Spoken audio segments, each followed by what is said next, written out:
Sa paghupa ng ingay at pagpikit ng mga ilaw sa unibersidad, sinasalubong ng kakaibang bigat ang mga mag-aaral na hinahabol ng gabi.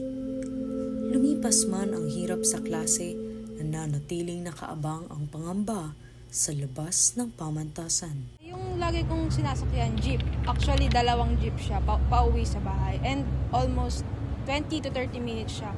Yung normal, pero kapag traffic, pwede siyang umangat ng 30 minutes. Ang daan pauwi ay hindi pagtatapos, kung hindi pagpasok sa panibagong hamon na dala ng dilim.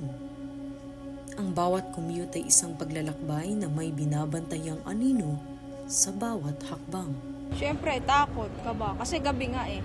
So, hindi ko alam kung ano mangyayari sa akin, kung ano pwede mangyari. Wala akong kilala. Ganun. Pero siguro kung may kasabay ako, mas ease sa akin. Kumbaga, komportable ako umuwi kasi nga alam kong meron akong kasama. Ngunit ang komportabling tinig ng kasama ang nagbibigay liwanag sa dilim.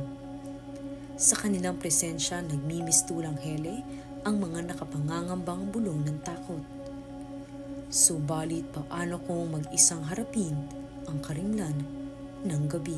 Siyempre, kailangan mo maging aware, lalo na pag gabi. Hindi mo alam kung sino yung pwedeng mag-attack sa'yo, ganun. So, kailangan awareness din and prepared ka lagi, lalo na kapag gabi ka uuwi. Sa bawat mabigat na hakbang, binabagabag ng mga tinging tila nagmamasid. Sinusundan ng mga presensyang hindi iniwanan, ngunit patuloy na bumubuntot.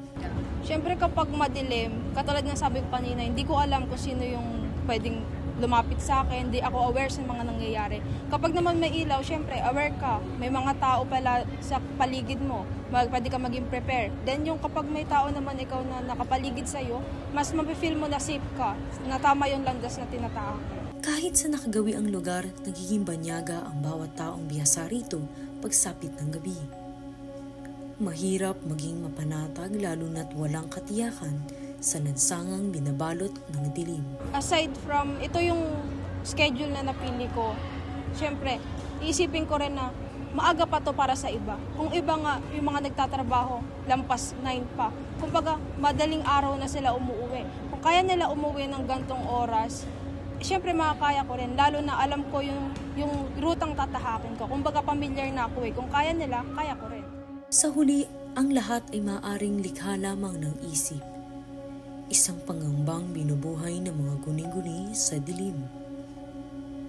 Maaaring hindi totoo ang bawat gulo sa isip, ngunit ang panganib ng gabi ay hindi maitatanggi, lalo na kung ito'y pinaiigting ng mismong sistema.